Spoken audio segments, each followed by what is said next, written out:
I think we should probably start off with talking about what actually happened at Fox Hollow Farm, what the initial event was that sort of kicked all this off.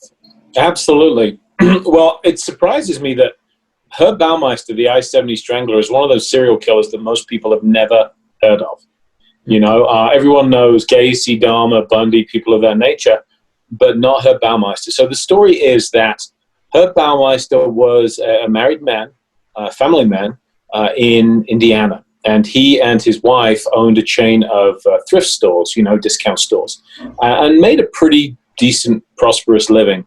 Enough so that they could afford to buy this 17.5-acre property called Fox Hollow Farm out in Carmel, which is, you know, a rural part about 20, 30 minutes away from Indianapolis.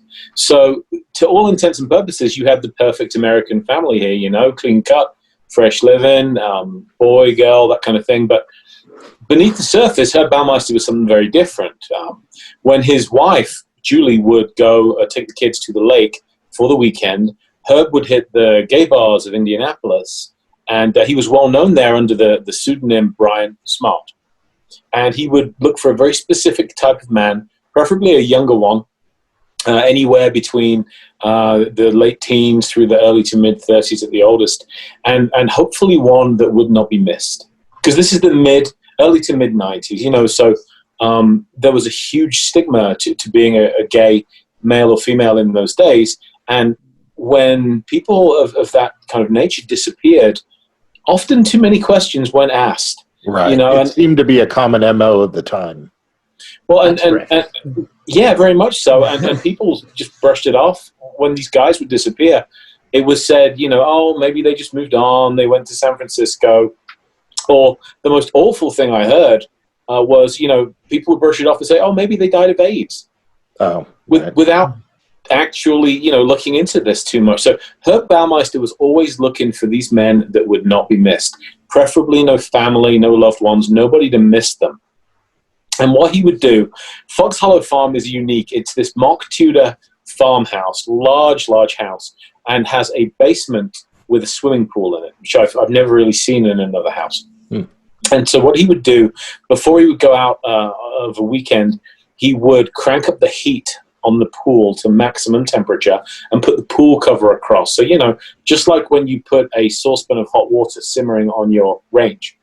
And then he would go out and hit the town. He would find a young man and say, hey, my name is Brian Smart, and I'm working in construction, and I'm working on this great old house about, you know, a short drive from here, and they've got a pool. So how would you like to come back, have a few drinks, and party?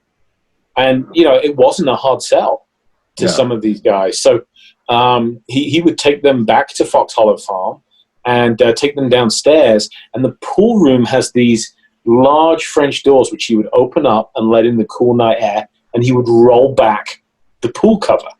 So you get this very hot air rising from the pool, this influx of cold night air, and what does that give you? Steam. Steam, yeah. So this makes it a very disorienting environment. And to make this even weirder, Herb had put a whole bunch of mannequins, like shop, you know, storefront window mannequins, all dressed for a beach party. He put them all around the pool and in the wet bar next door, as if there was a party going on. And so he would get the young man into the pool, and he would ply them with drink and drugs.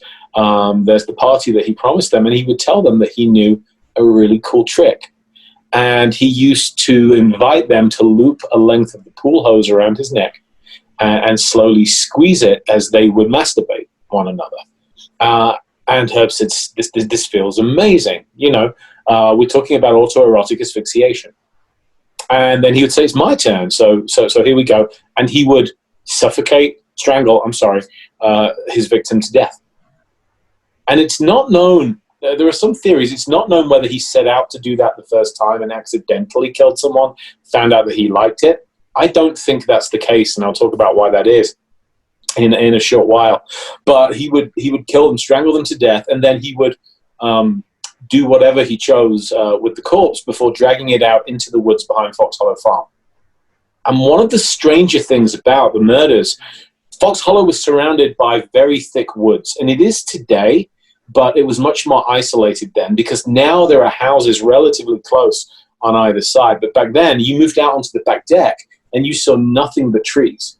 And so he would drag the bodies out there and he would burn them, mulch them, cut them up. But what he never did was bury them. So those bodies were left to decompose, partially burned in some cases, in the woods behind Fox Hollow Farm. And he got away with this for years. It's believed that as many as 19 young men could have died at Fox Hollow. So many of the bones that were found were damaged, weather beaten, that it was impossible to trace how many. But the number of victims at Fox Hollow for sure is at least 10, possibly as many as 19.